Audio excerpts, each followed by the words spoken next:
Akkam jirtu daawwattoota keenya oduu qabannee dhiyaannee jira. Oduu har'aa dhiyeessuun kan isin waliin turu an itichaa guddataati. Lixa Oromiyaa magaalaa Gimbii keessatti qeerroowwan magaalittii basaastota wayyaanee ta'uun kanneen jiraattota miidhaa jiran irratti tarkaanfii fudhachaa akka jiran himame. Magaaluma kana ganda 03 bakka Gabaa Lagaa jedhamuun beekamutti lubbuun namoota 10 wareegamuus qeerroon magaalittii OMN'tti himee jira. Qeerroon Oromiyaa gama lixaa magaalaa Gimbiirraa dubbisne akka jedhutti gocha garaa jabeenyummaa addi bilisummaa uummata Tigraay saba Oromoo irratti raawwachaa jiru hedduu waan nu mufachiiseef tarkaanfii akkasii fudhachuu irratti fuulleffanne jechuun OMN'tti himeera. Tarkaanfii qeerroowwan naannoo magaalaa Gimbii fudhataniin obbo Abdii Kabbadaa kan ajjeefame yommuu ta'u basaasaan biraa tokko immoo miidhamuudhaan hospitaala Adventistii Gimbii seenanii wal'aanamaa akka jirus qeerroon kun dubbateera. Namicha Abdii Kabbadaa kan jedhani basaasota kan ta'e irratti yeroo hundumaa namoota ijoollee kana kan yeroo hundumaa qabee maqaa isaanii kan dabarsu kan ibsu nama akkasii ture. Ijoolleen xiyyeeffatanii kan isaan hojjetan irraan ka'uudhaan inni lubbuunsa darbeera. Edda kan immoo gara sa'aatii 10tti waajjira poolisii kan magaalaa Gimbii irratti namichi yeroo hundumaa ijoollee basaasuudhaan beekamu halkan sana boondiin waajjira irratti darbatanii jechuudha. Namichi amma yeroo ammaa kana hospitaala Adventistiidha kan inni dhiisee jiru. Buufata waajjira poolisii magaalaa Gimbii ganda 03 naannoo Gabaa Lagaa jedhamuun beekamu irratti tarkaanfii eda galgala qeerroon fudhateen namni tokko miidhamuu isaa kan nuuf hime qeerroon kun dhukaasa loltoonni wayyaanee lammiilee nagaa irratti bananiin lubbuun namoota 10 darbuudha kan dubbatanii. Magaalaa Gimbii keessa immoo ganda duwwaa 3 iddoo jedhamu naannoon isaa Gabaa Lagaa jedhamuudhaan beekama. Bakka kanatti otoo isaan wal gahiirra jiranii basaastonni wayyaanee kan jala deemtu kan ta'anii otoo isaan walitti qabaniitti gorsaa jiranii tarkaanfiin sun kan irratti qabanii jechuudha. Kan edaati innis dhukaasa guddaatu banamee ture jechuudha. Kanarraa ka'uudhaan jarris boombiin gaafa darbatamee jiru waan godhan wallaalanii hanga guyyaa guutuu haala kana keessa oolan isaati. Hojjetaa poolisii tokko innis akkasuma kan jiran inni miilla isaa kan rukutamee inni immoo Adventistii ciisee jira. Dhukaasni gaggeeffame sun garuu naannoo Gabaa Lagaatti ganda duwwaatti jechuudha. Achitti lubbuu namoota 10 kan darbe. Qeerroon kun gara dhumaarrattis qeerroowwan naannoo isaa fi kanneen kutaalee Oromiyaa bakka bu'uun ilmaan Oromoo biyya alaa jiraataniif waamicha akkas jedhu dhiyeessee jira. Waan gabaabbate fakkaata bilisummaan waan itti dhiyaate fakkaata ta'ullee akkasumaan harka duwwaa waan danda'amutti fakkaatu kanaaf warri biyya alaa jiran qabeenya kan qaban Oromoo keessa jiraatanis warri kun gargaarsa gochuudhaan mootummaan kun akkasitti karaa nagaa hin dhaga'u waan ta'eef wantoota karaa anaan kanatti fakkaatu karaa qawweeti kana ta'uudhaan wanta nuti waan ta'eef deeggarsa guddaatu barbaadama meeshaa hundumtuu jiraatee jennaan dhiira Oromoo kan ta'e qeerroo kan ta'e hundumtuu kan hundumaatti seenuudhaaf qophii ta'uu isaa kan agarsiisudha. Kana gochuudhaaf immoo yoo waajjiraate duwwaadha akka duwwaan isa dhaabbatanii kanarratti deeggarsa guddaan gaafadha. Kanaaf Oromoonis immoo abdii kutate hundumtuu abdii kutate tarkaanfii isaa gara fuulduraatti akka itti dhufee itti adeemsisa akkasumas sun qaammadhaa jechuudha. Sheek Mahammed Hussein Sheek Kadir reebicha loltoota wayyaaneen isaan irratti raawwate dandamachuu dadhabuun addunyaa kanarraa du'aan boqotanii jiru. Miidhaan kunis kan isaan irratti dhaqqabe mormii aanaa Adaabbaa godina Arsii Lixaa keessatti baatii muraasa dura gaggeeffame irratti akka ta'es maddeen keenya himaniiru. Usmaan Hukumee waan qindeesse qaba. Mormiiwwan Oromiyaa keessatti geggeeffamaa jiruun reebicha hamaa loltoota agaaziitiin uummata mudataa jiruun namoonni hedduun lubbuun darbaa akka jiran himame. Baatilee ja'a duraa godina Arsii Dhihaa aanaa Adaabbaa keessatti mormii geggeeffamee tureen dargaggoota dabalatee manguddoonni Oromoo hedduun reebamuun miidhaan isaan irra ga'ee ture.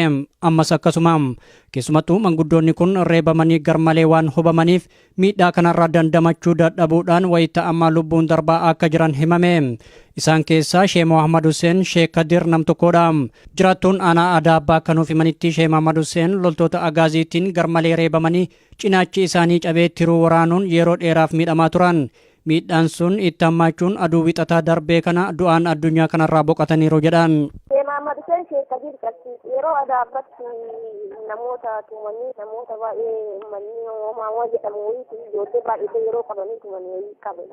Karaa maddii dambeemanii irratti qabanii tumanii kan jedhan. Tumamanii cinaachi cabee cinaachi tiruu waraanee tiruu bakka biyyeetti jabaatee tumuu kaleessa jedhanidha. Maatiin isaanii manneen yaalaa adda addaa geessuu fi dawaa aadaatiin wal'aansisaa kan turan yoo ta'u dhumarratti miidhaa kanarraa dandamachuu dadhabuudhaan kan lubbuun darban. Mana yaalaa irraan deemanii dadhabanii habashaatiin dadhabanii bakka nyaachisa firuu waraanee baa'uu didee achumatti bakka amma manuma isaanii guddaanii wiixata galgala duranii wiixata qabdi jala. Akka isaan jedhanitti Sheekh Muhammad Hussein yakki isaan uuman tokkos hin turre.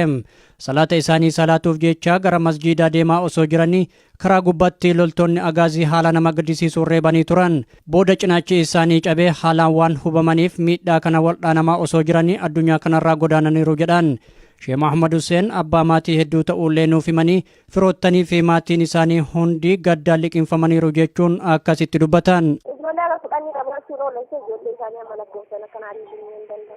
Sheekh Muhammad Hussein kan itti dhalatan aanaa Adaabbaa gandaa Haroo Hunxeetti yoo ta'an dhalatanii umrii 50tti kan lubbuun darban. Akka isaan jedhanitti Sheekh Muhammad Hussein loltoota agaaziitti reebamanii erga lubbuun darbanii booda qaamni seeraa isaanitti iyyatan akka hin jirre himan.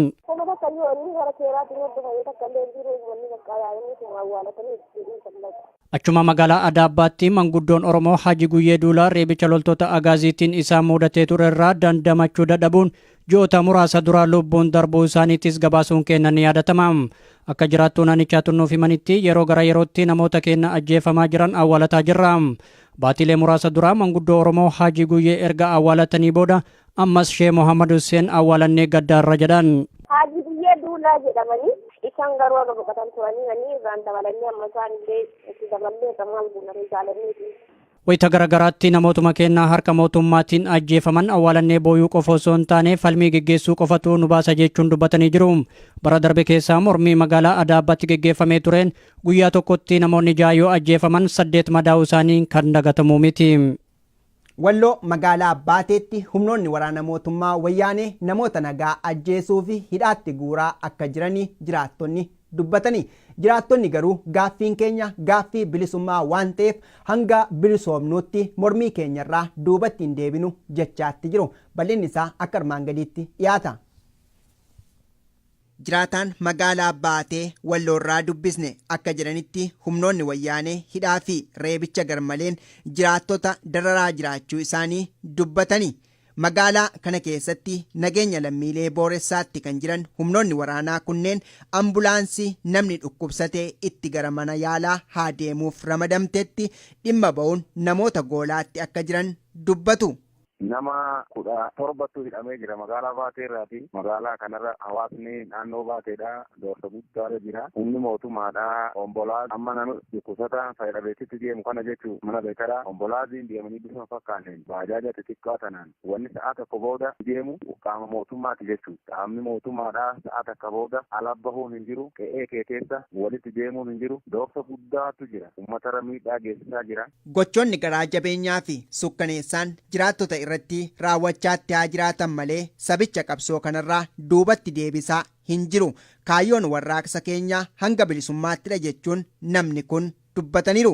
Mootummaan kun nutti heddummeessee jira. Mootummaan nama nyaataan kun nu cunqursee miidhaa guddaa nurraan ga'e. Nuti duubatti hin deebinu. Mootummaan nama nyaataan nurraa ka'uu qaba. Hin feenu jechaa jira dhiiraa dhalaa xiqqaa guddaadhaan. Agartee? Mormiin Oromiyaa keessaa ilmaan Oromoo Walloos aarsaa jajjaboo kaffalchiisaa jira kan jedhani namni kun ajjeechaa sukkaneessaan lammiilee keenya Oromiyaa irratti raawwate nuunis gaaffii dhiyeessaa jirru irraa boodatti kan nu deebisu miti gumaa saba keenyaa nutu deebisa jechuunis dubbataniiru.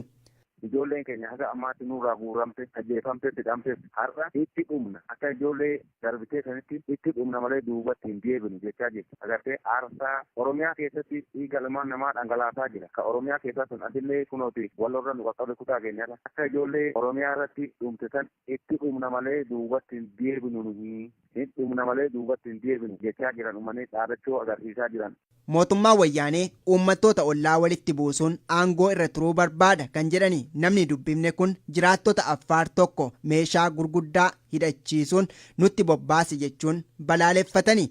Waldhabdee uumameenis namni tokko wareegamuu fi sirni awwaalcha isaas har'a akka raawwate namni kun himaniiru. Anfarii kaasee anfarii watti uummata dhukaasa itti bane kaleessa lubbuun mucaa takkaa wareegame jechuudha. Uummanni keenya yeroo iyya dirmatee walirratti tumsee jedhee agaazii konkolaataa gurguddaa ooraaniin fidee dhufee jidduu buusee akka namni keenya dhukaasa hin banne godha.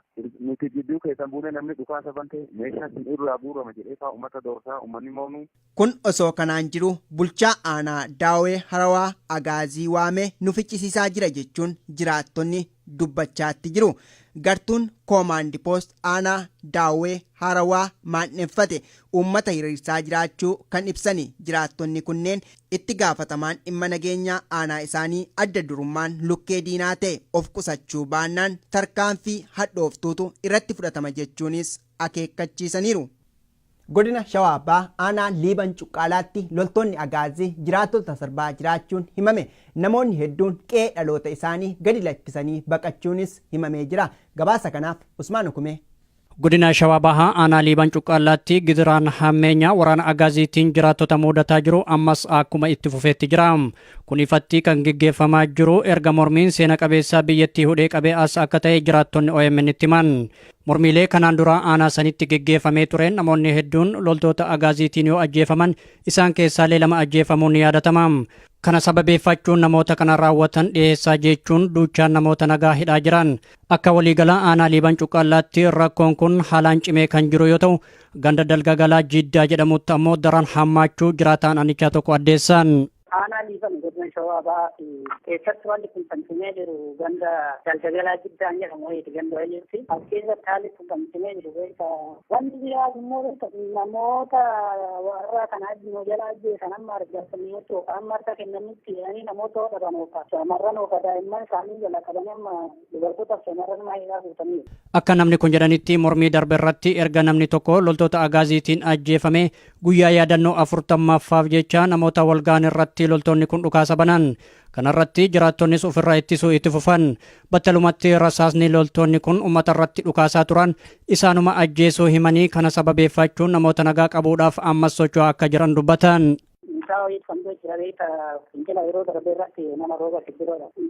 Guyyaa 40ffaa yaadannoo isaa irratti namoonni wal ga'anii namoonni gammadanii wal ga'anii yaadannoo qabanii achitti agaaziitti marsee uummata kan qabudha jedhee achirratti dhukaasa achirratti ka'ee namni 2 achirratti agaaziin 2. Loltoonni kun shakkiidhaan milishoota gandaallee hidhaa jiran. Haga ammaatti milishoonni 2 qabamuu kan nuuf himan namni kun wayita ammaa buufata waajjira poolisii aanaa isaaniitti hidhamanii jiru. Milishaa gandaa kan maqaa himuun danda'a warra beekamtii nu jala dubbisanii akka hin qabne yoo ta'an jedhanii milishaa maqaa wajjin hojjetan nama 2 kennuuf danda'a maqaa isaanii warra jedhan. Milishoota dabalatan keessaa magaalaa Jaartuu nama gammachuu biroo nama jedhamu keessa hidhaa keessa achuma magaalaa guddoo aanaa Antaata Jeertaa Dolaalaan jedhamtu achitti hidhamaniiru waajjira aanaa poolisii jechuudha. Akka namni kun himanitti sirni humnaan biyyattii dhuunfatee jiru kun jiraattota nagaa qofaa osoo hin taane hojjettoota isaarraallee amantii erga dhabee olee bubbuleeraa jedhan. Kun ammoo jala jalaan hiddi cunqursaa isaa cicciramaa jira. Mormii geggeeffamaa jiruunis mootummichi joonja'ee jira. Kanaaf sadarkaa abdii kutachuu gubbaa gahee waan jiruuf uf keessaa garagalee uf nyaataa jiraachuu kan agarsiisudha jedhan. Maatii kufiitii isaa bakka agarsiisu kun wanni fincilli uummataa kun to'annoo isaati mala ta'u waan hojjetu yoo ta'u walitti walalamaa waan akkasii kana gochuudha agarsiisa kun homaa harka mootummaan akka tasgabbaa'ee hin jirre waan akkanaa kana agarsiisa. Namoota nagaa qabanii hidhuudhaaf barbaadaa jiraachuun haalaan itti fufee jira. Namoonni hedduun qe'ee isaanii dhiisanii bakka biraatti imalaa jiran. Qabeenyi namoota kanaatis loltoota kanaan to'annaa jala oolfamaa jiraachuu himan.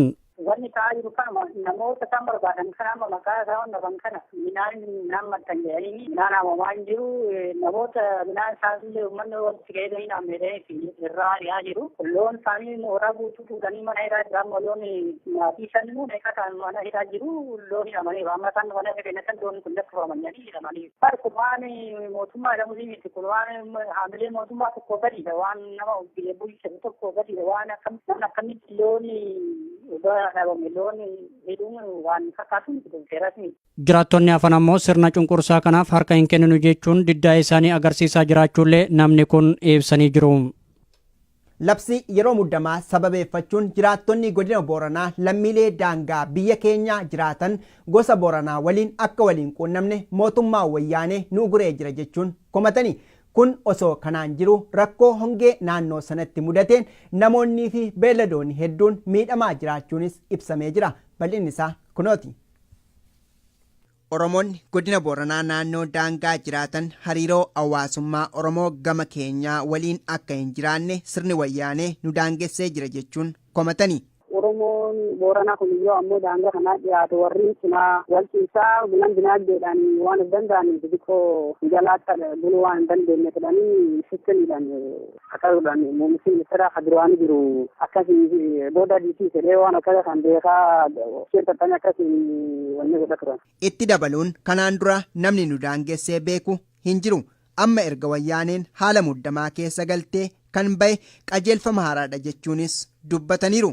Duraan beekri muummee bakka duraanii ooma guddoo wanni jiru kaan Oromoo daangaa keenya kee jira kaan Oromoo daangaa Itoophiyaa kee jira bifa wal kee deemaa turan ammoo yeroo wal qabatanii deeman kana gari fuulduraatti bakka harki keenya ba'anii waan jedhaatii amma wanneetti jiran. Mootummaan wayyaanee yeroo magara aangootti dhufe waan uummataaf yaade fakkeessuudhaan hanqina bishaanii kutaalee Booranaa keessa jiru isiniifan fura jechuudhaan piroojeektoota jalqabe osoo hin xumuriin rakkoolee hawaasni dinagdeef nu saaxilee jira jechuunis namni nuyi dubbisne kun himanii jiru. Billikkoodhaan bishaan kun natti kan caroo lafa jira. Harajilloo san achi bishaan kana waggaa 17 dura ta'anii uummanni gaafatee rakkoon guddoon naannoo horsiisee bulaa Oromiyaa kan Booranaa kan ta'e jiru bishaan kun ba'uu qabanii waan jedhaatiin akkasii waliigalanii turanii ammoo bishaan jalqabanii eeguma wanni jedhanii tuubboo yookaan yeroon dabarte tuubboo keessaa akka originoon ta'in tuubboo akkasiitiin hojjechaa turanii sun hin dhoowwee warri tuubboo sanii jijjiirraa galchumaan dabalan uummanni gaafachaa ture hin deebisanii bakka tufuuma taatiitti dhiisanii adii osoo bishaan sun baay'ee turanii booddeeraan nama gargaarullee baatanii walokko garuu bishaan hin baane uma wanni nama gargaaran jiru horii dhumachuu jiru namni silaa yoo boolii dhufee horii kan gurguree qarshii deeffatee yeroo roobii dhufee ammoo horii bittiin jirata horii isaan gurguratuun dabraa fidanii namni irra bitiin jiru mootummaan haal inni dhiyeessu karaa keenyaa jiraachuteera akkasii waan akkanaa jira bishaanleen akkaan jira. Dhalattoonni Oromoo magaalaa Jijjigaa keessa jiraatan poolisoota liyyuu hayiliin hidhaan isaan irratti xiyyeeffatee jiraachuu himani.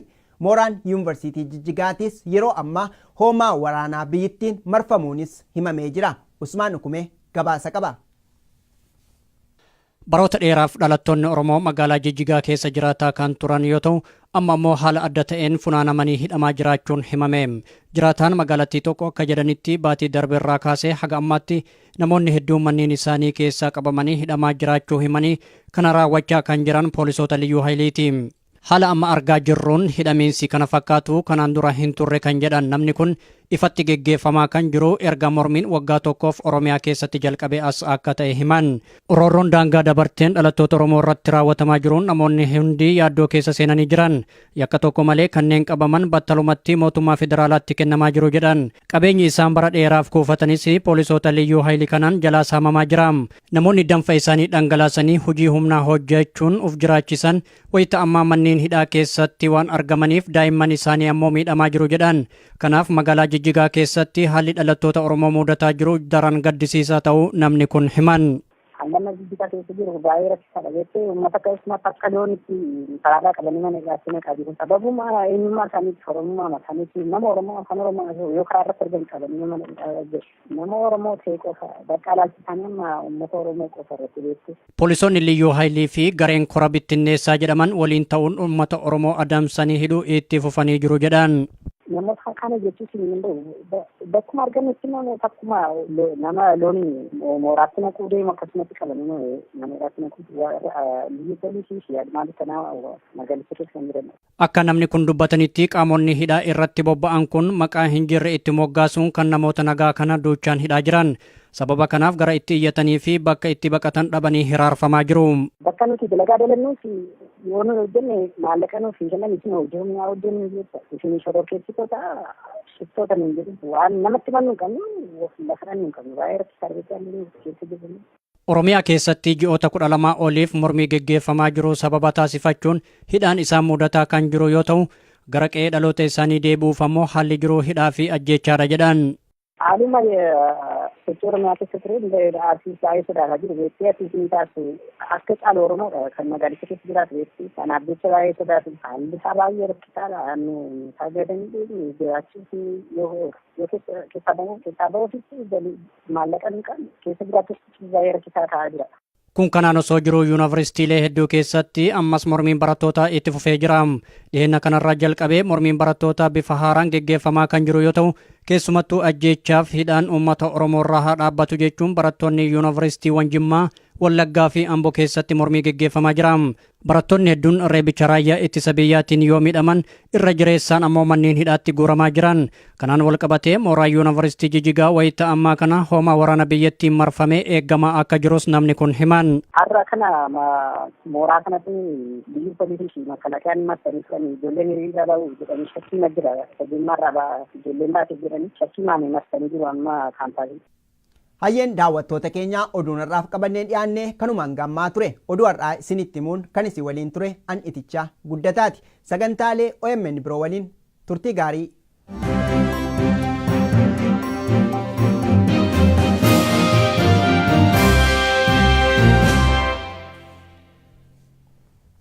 Warri OMN karaa bilbilaatiin hordoftan lakkoofsi kanaan dura ittiin hordofaa turtan jijjiiramuusaa isin beeksifna.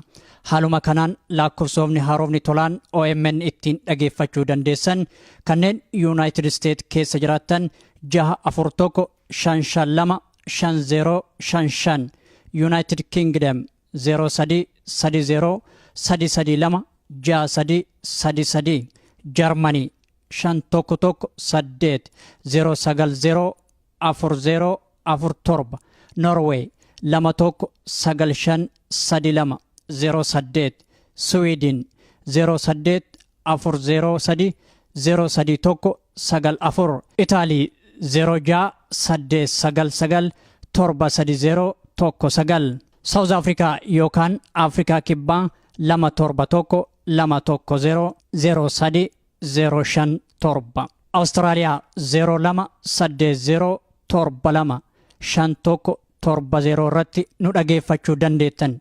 Biyyoota birootiif lakkoofsa haaraa akkuma baafneen isin beeksifna. Galatoomaa OMN.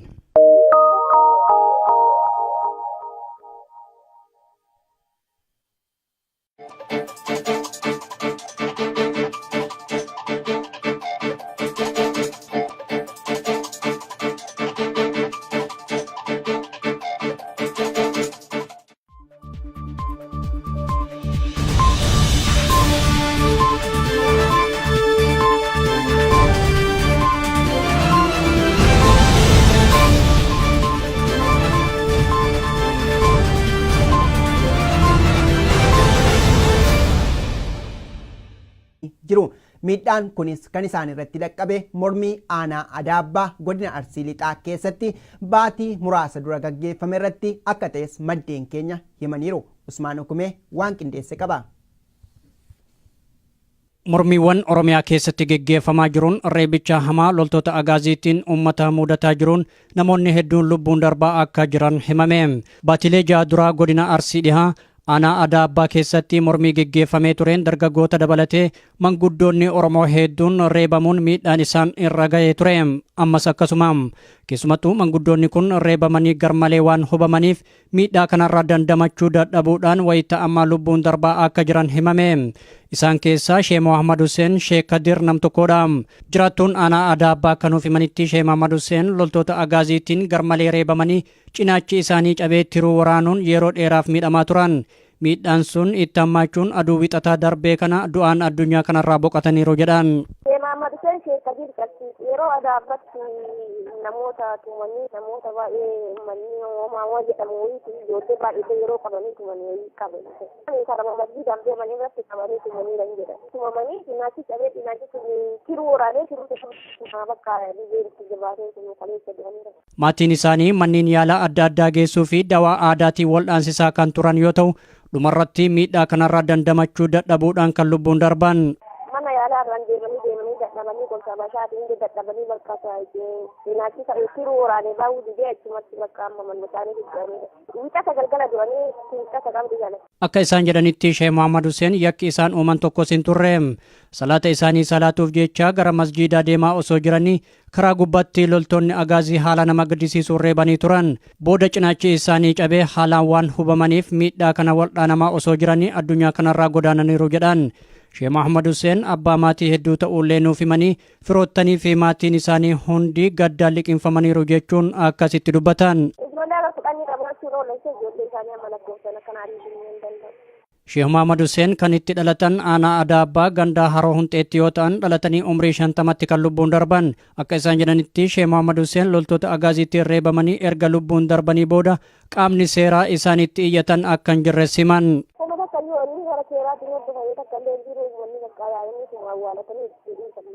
Achuma magaalaa Adaabbaatti manguddoon Oromoo Haji Guyyee Duulaa reebicha loltoota agaaziitiin isaan mudatee ture irraa dandamachuu dadhabuun ji'oota muraasa dura lubbuun darbuu isaaniitis gabaasuun keenya ni yaadatama.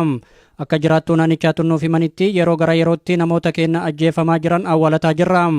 Baatilee muraasa dura manguddoo Oromoo Haji Guyyee erga awwaalatanii booda ammas Sheekh Muhammad Hussein awwaalannee gaddaarra jedhan. Haji Guyyee Duulaa jedhamanii isaan garuu akka boqotan turanii irraan dabalanii amma isaan illee itti daballee qamal buunanii jaalanii.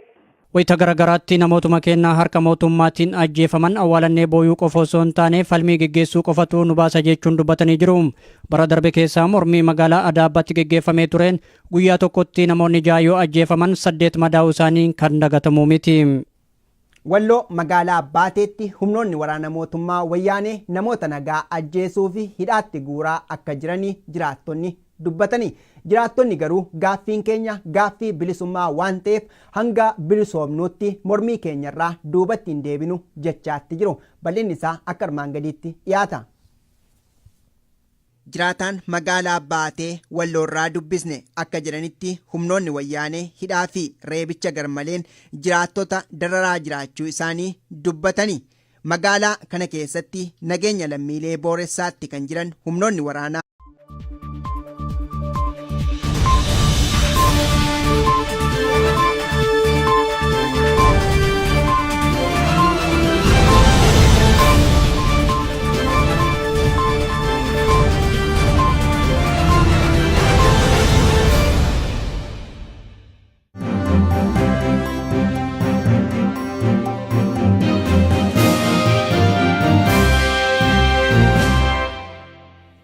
akkam jirtu daawwattoota keenya oduu qabannee dhiyaannee jirra. Oduu har'aa dhiyeessuun kan isin waliin turu an itichaa guddataati.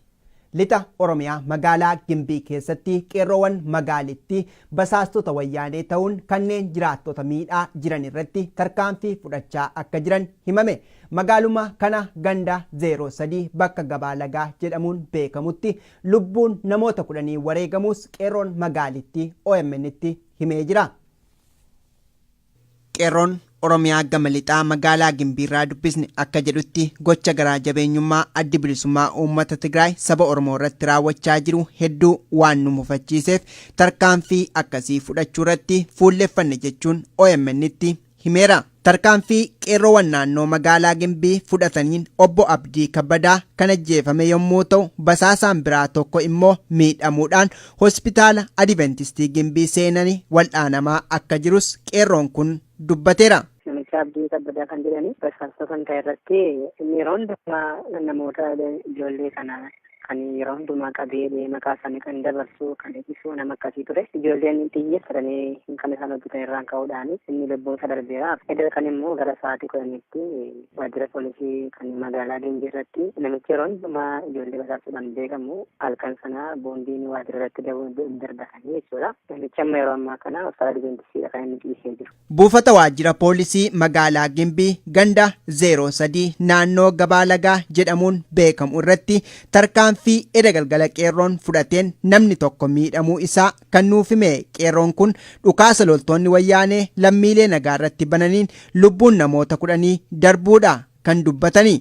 Magaalaa Gimbii keessa immoo ganda duwwaa 3 iddoo jedhamu naannoon isaa Gabaa Lagaa jedhamuudhaan beekama. Bakka kanatti isaan wal gaira jiranii basaastonni wayyaanee kan jala deemtu kan ta'ani otoo isaan walitti qabanitti gorsaa jiranii tarkaanfiin sun kan irratti jechuudha. Kan edaati innis dhukaasa guddaatu banamee ture jechuudha. Kanarraa ka'uudhaan jarris boondiin gaafa darbatamee jiru waan godhan wallaananii hanga bullaa guutuu haala kana keessa oolan isaati. Hojjetaa poolisii tokko innis akkasumas kan jiran inni miilla isaa kan rukutamee inni immoo Adventistii ciisee jira. Dhukaasni geggeeffame sun garuu naannoo Gabaa Lagaatti ganda duwwaa jechuudha. Achitti lubbuu namoota 10 kan darbe. Qeerroon kun gara dhumaarrattis qeerroowwan naannoo isaa fi kanneen kutaalee Oromiyaa bakka bu'uun ilmaan Oromoo biyya alaa jiraataniif waamicha akkas jedhu dhiyeessee jira. Waan gabaabbate fakkaata bilisummaan waan itti dhiyaate fakkaata ta'ullee akkasumaan akka duwwaa waan danda'amutti fakkaatu kanaaf warri biyya alaa jiran qabeenya kan qaban Oromoo keessa jiraatanis warri kun gargaarsa gochuudhaan mootummaan kun akkasitti karaa nagaa hin dhaga'u waan ta'eef huntoo karaa anaan kanatti fakkaatu karaa qawwee fi kana ta'uudhaan waan ta'eef waan samitu waan ta'eef deeggarsa guddaatu barbaadama meeshaa hundumtu jiraate jennaan dhiira Oromoo kan ta'e qeerroo kan ta'e hundumtu kan hundumaatti seenuudhaaf qophii ta'uusaa kan agarsiisudha. Kana gochuudhaaf immoo yoo waa jiraate duwwaadha harka duwwaa isa darbanii dhaabbatanii kanarratti deeggarsa guddaan gaafadha. Kanaaf Oromoon immoo abdiin kutate hundumtuu abdiin kutate tarkaanfii isa gara fuulduraatti akka itti dhufee itti adeemsisa akkasumas qaammadhaa jechuudha. Sheek Mahammed Hussein Sheek Kadir reebicha loltoota wayyaaneen isaan irratti raawwate dandamachuu dadhabuun addunyaa kanarraa du'aan boqotanii. Kanammaa argaatanii yoo amma harka kennanitti jedhanii namoota hodhan oofa shamarran oofa daa'imman isaanii jala qaban amma dubartootaaf shamarran maayiidhaa fuutanii. Akka namni kun jedhanitti mormii darbe irratti erga namni tokko loltoota agaaziitiin ajjeefame guyyaa yaadannoo 40ffaaf jecha namoota walgaan irratti loltoonni kun dhukaasa banan. Kanarratti jiraattonnis ofirraa ittisuu itti fufan battalumatti rasaasni loltoonni kun uummata irratti dhukaasaa turan isaanuma ajjeesuu himanii kana sababeeffachuun namoota nagaa qabuudhaaf ammas socho'aa akka jiran dubbatan. Fincila yeroo darbe irratti nama rooba kibbiroodha. Guyyaa 40ffaa yaadannoo isaa irratti namoonni walgaanii namoonni gammadanii walgaanii yaadannoodhaaf jedhanii achitti agaazitti marsee uummata kan qabudha jedhee achirratti dhukaasa achirratti ka'een namni lama achirratti agaaziin lama. Loltoonni kun shakkiidhaan milishoota gandaallee hidhaa jiran haga ammaatti milishoonni lama qabamuu kan nuuf himan namni kun wayita ammaa buufata waajjira poolisii aanaa isaaniitti hidhamanii jiru. Milishaa gandaa kan maqaa himuun danda'a warra beekamtiif nu jala dubbisanii akka hin qabne yoo ta'an jedhanii ta'u milishaa maqaa hojii hojjetan nama lama beekannuu danda'a maqaa isaanii warra jedhan. Milishoota dabarsan keessaa magaalaa jartu nama gammachuu biroo nama jedhamu keessa hidhaa keessa achuma magaalaa guddoo aanaa hanqaata jirta dolaalaan jedhamtu achitti hidhamaneeru waajjira aanaa poolisii jechuudha. Akka namni kun himanitti sirni humnaan biyyattii dhuunfatee jiru kun jiraattota nagaa qofaa osoo hin taane hojjettoota isaarraallee amantii erga dhabee olee bubbuleeraa jedhan. Kun ammoo jala jalaan heddii cunqursaa isaa cicciramaa jira. Mormii geggeeffamaa jiruunis mootummichi joonja'ee jira. Kanaaf sadarkaa abdii kutachuu gubbaa gahee waan jiruuf uf keessaa garagalee uf nyaataa jiraachuu kan agarsiisudha jedhan. Maatii kufiitii isaati bakka an agarsiisu kun wanni fincilli uummataa kun to'annoo isaati mala ta'u waan hojjetu yoo dhabu wal walitti walalamu waan akkasii kana gochuudha agarsiisa kun homaa harka mootummaan akka tasgabbaa'ee hin jirre waan akkanaa kana agarsiisa. Namoota nagaa qabanii hidhuudhaaf barbaadaa jiraachuun haalaan itti fufee jira. Namoonni hedduun qe'ee isaanii dhiisanii bakka biraatti imalaa jiran qabeenyi namoota kanaatis loltoota kanaan to'annaa jala oolfamaa jiraachuu himan. Wanni ta'aa jiru kanuma namoota kan barbaadan kanama maqaa isaa hunda kana midhaan maxxan jedhanii midhaan haamamaa hin jiru namoota midhaan isaanillee uummanni walitti gahee naamneedhee irraa ari'aa jiru loon isaanii mooraa guutuu fuudhanii mana hidhaa jiran loon maatii san immoo meeqataan mana hidhaa jiru loon hidhamaniiru amma isaan mana keenyatti loon kun lakkaa'amanii hidhamaniiru. Barku waan mootummaa jedhamu miti kun waan haamilee mootummaa tokko gadiidha waan nama biyya bulchan tokko gadiidha waan akkamitti looni Jiraattonni hafan ammoo sirna cunqursaa kanaaf harka hin kenninu jechuun diddaa isaanii agarsiisaa jiraachuullee namni kun ibsanii jiru. Labsii yeroo muddamaa sababeeffachuun jiraattonni godina Booranaa lammiilee daangaa biyya keenya jiraatan gosa Booranaa waliin akka waliin quunnamne mootummaa wayyaanee nu guree jira jechuun komatanii. Kun osoo kanaan jiru rakkoo hongee naannoo sanatti mudateen namoonnii fi beelladoonni hedduun miidhamaa jiraachuunis ibsamee jira. Bal'inni isaa kunooti. Oromoonni godina Booranaa naannoo daangaa jiraatan hariiroo hawaasummaa Oromoo gama keenyaa waliin akka hin jiraanne sirni wayyaanee nu daangessee jira jechuun komatanii. Oromoon Booranaa kun yoo ammoo daangaa kanaa dhiyaatu warri cinaa walqiisaa bilan dinagdeedhaan waan hin danda'aniif xixiqqoo jalaatti buluu waan hin dandeenye jedhanii sittaniidhaan akkasuudhaan muummichi ministeera kaduraanii jiru akkasii booda diisii jedhee waan akkasa kan beekaa sheertattanii akkasii wanni godha turan. Itti dabaluun kanaan dura namni nu daangessee beeku hin jiru. Amma erga wayyaaneen haala muddamaa keessa galtee kan bahe qajeelfama haaraadha jechuunis dubbataniiru.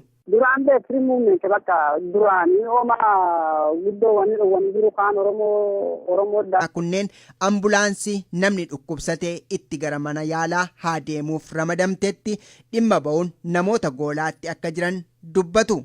Nama 17 hidhamee jira magaalaa Baateerraati. Magaalaa kanarra hawaasni naannoo Baateedha. Doorsa guddaarra jira. Humni mootummaadha.